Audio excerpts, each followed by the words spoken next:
Bismillahirrahmanirrahim. Assalamualaikum warahmatullahi wabarakatuh. Oke, hari ini saya akan memberikan materi tentang dimensi 3 dengan tutorial di aplikasi GeoGebra. Nah, media pembelajaran GeoGebra ini bisa kalian download di Google ya. Kalian ketik GeoGebra. Nah, di situ ada GeoGebra Classic 5 dan 6. Semuanya bagus itu. Tapi yang saya gunakan di sini adalah GeoGebra Classic 5 ya, seperti itu. Nah, bagi Anda nanti yang masih pengaturannya ke mode bahasa Inggris, bisa Anda rubah di bagian option, terus kalian rubah ke mode language, terus ada Indonesia seperti itu ya nanti ya. Oke, di sini saya akan pakai menu yang pakai bahasa Inggris saja seperti itu ya. Oke, kita mulai. Kita punya soal, diketahui kubus ABCDEFGH mempunyai panjang rusuk 8, titik P dan seterusnya itu ya. Nah, pertama kita mau buat kubusnya terlebih dahulu. Nah, mode kubus itu bisa kita buat dengan mengubah mode view-nya yang ini ya. Mode view-nya kita rubah ke 3D graphic seperti itu. Kita klik dulu. Oke. Kalau sudah akan keluar di bagian kanan ya. Oke. Supaya soalnya tidak hilang begitu ya, maka saya tetapkan di sini seperti itu ya. Oke, saya geser sedikit supaya lebih lebar seperti itu. Oke. Kalau sudah, kita kan butuh rusuknya 8 ya. Kita butuh rusuknya 8.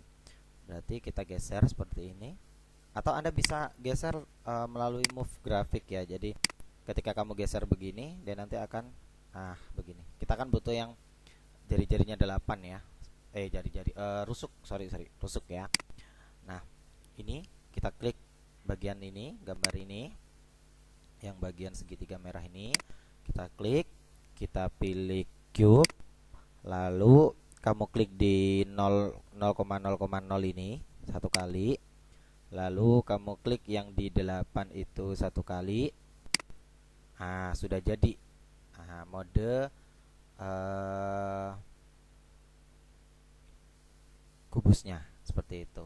Nah, untuk kalian yang kuadrilateralnya tidak muncul atau segmennya tidak muncul, biar permukaannya tidak berwarna begitu ya, kalian bisa atur di bagian cube begitu nak ya. Bagian cube kalian klik, lalu klik kanan ya, kalian pilih ke object properties. Nah, ke bagian object properties kalian akan muncul ini properties cube of A kayak gitu ya. Kalian klik color, baru opacity-nya atau apa namanya ketebalannya itu kalian arahkan ke 0. Lalu warnanya kalau kalian ingin hitam ya tinggal klik warna hitam. Kalau mau putih biar gak kelihatan semua juga bisa seperti itu. Kita close kalau sudah selesai. Maka akan seperti ini. Jadi tidak ada lagi sisinya seperti itu ya. Jadi sisinya kita jadikan lebih transparan dia.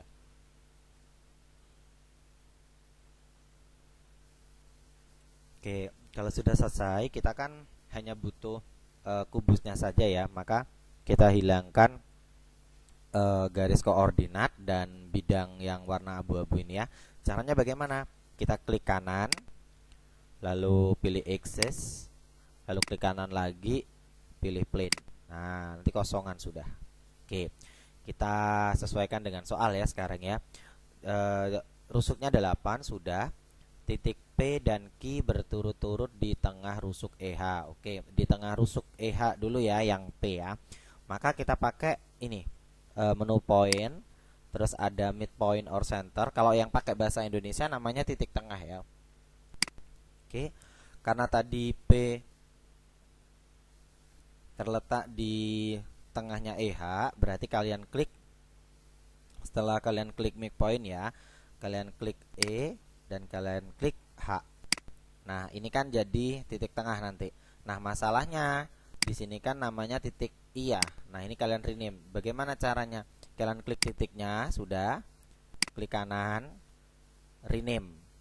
Nah, kalian rename. Kalau tidak ada rename, pakai properties ya. Nanti namanya kalian ganti. Oke, kita ganti jadi P seperti itu ya. Lalu titik Q itu titik tengahnya EF ya. Lagi pilih midpoint EF, E dan F kamu klik. Sudah, ini I lagi, kita rename lagi, klik titiknya, lalu rename, kita ganti titik Q begitu, klik OK. Nah, sudah dapat.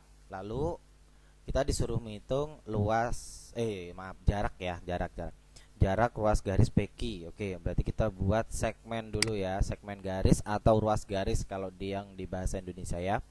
Kalian klik segmen, lalu kalian garis dari titik P ke titik Q.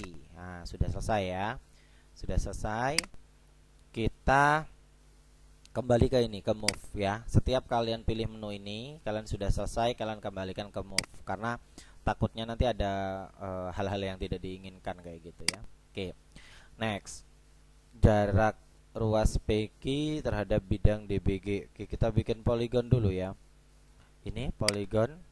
Ini ada rektangular, rigid, dan vektor. Kalian pilih yang atas sendiri ya, poligon. DBG. Oke, D dulu, baru B, baru G. Nah, kalau sudah seperti ini kalian kembaliin lagi ke ke D-nya. Nah, nanti akan jadi bidang seperti itu ya. Kembali ke move lagi biar tidak terjadi sesuatu yang tidak diinginkan begitu. Nah, setelah itu kita kan mau hitung jaraknya PQ ke bidang ini kan. Berarti kita butuh garis bantuan ya. Oke, kita buat dulu garis bantuan. Kita pakai segmen lagi begitu. Kita buat titik garis dari titik E ke titik G. Lalu kita buat juga garis dari titik A ke titik C. Seperti itu ya. Nah, di sini kan ada titik potong. Di sini juga pasti ada titik potong ya. Nah, titik potongnya itu kita bisa pilih di bagian titik ini. Kita pilih yang intersect atau perpotongan dua garis atau apalah itu ya namanya ya. Kalau Indonesia. Oke, kita pilih intersect. Lalu kita klik garis PQ, garisnya ya di sini ya, yang ini. Lalu dengan garis EG. Nah, ini kita klik. Nah, ini muncul titik perpotongannya yaitu titik I ya. Nah, lalu ganti yang bagian bawah. Kita klik garis AC. Lalu kita klik garis DB. Nah, seperti itu. Nah, ketemu ya titik J. Nah, ketika sudah selesai kita kembali ke move. Nah, setelah kembali ke move, nah sekarang kita garis-garis titik yang bertemu tadi ya, titik yang sudah kita buat tadi ya.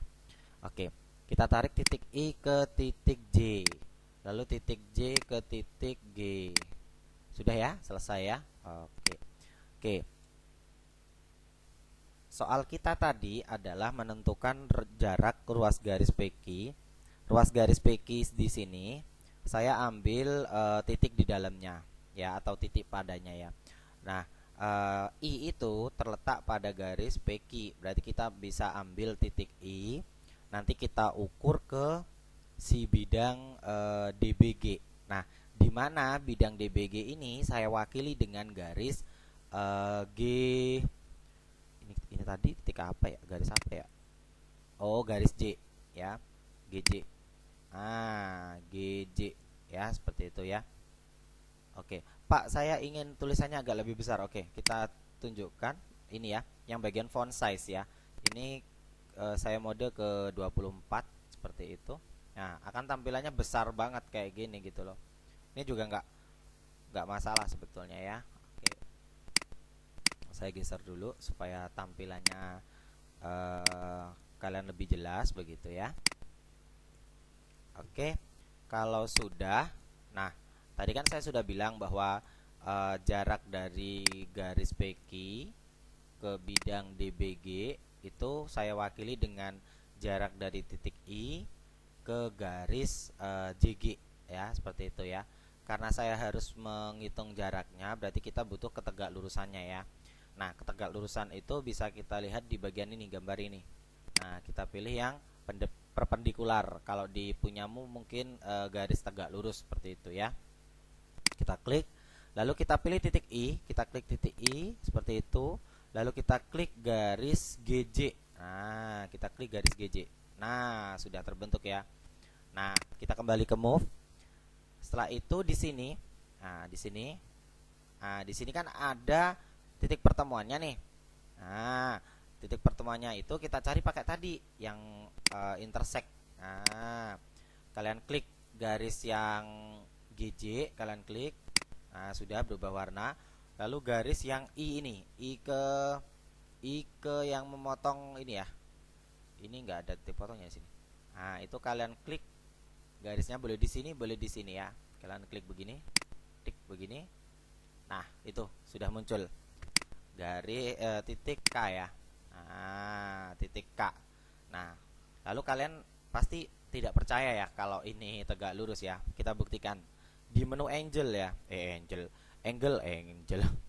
Di menu angle itu kalian klik titik G, kalian klik titik K, kalian klik titik I. Nah, itu 90 derajat ya. Nah, lalu kita tadi kan mau cari jarak ya. Tadi jaraknya itu kita wakili dari titik I ke garis GJ ya. Maka kalau kalian ingin mau cari jaraknya itu kita pakai distance atau panjang ya. Seperti itu. Atau jarak begitu. Nanti kalian bisa lihat di GeoGebra kalian sendiri-sendiri seperti itu ya. Oke. Kalian klik titik I, setelah kalian klik titik I, kalian geser ke titik K, kalian klik. Nah, akan ketemu jawabannya adalah 6,93. Nah, di sini saya pakai 2 desimal, tempat 2 desimal ya. Kalau kalian ingin lebih banyak, bisa kalian di bagian rounding ya. Jadi roundingnya saya tadi kan 2 desimal, saya buat 4 desimal juga bisa. Nah, seperti ini nanti tampilannya ya. Oke. Nah, seperti itu. Jadi jaraknya I ke K atau jaraknya garis PQ ke bidang DBG itu setara dengan 6,9282 cm kalau kalian pakai satuannya cm ya. Nah, tetapi ini kan perhitungan yang otomatis, berarti kalian bisa menggunakan GeoGebra itu untuk ngecek jawaban. Jadi jawaban kalian benar atau enggak, seperti itu ya. Oke.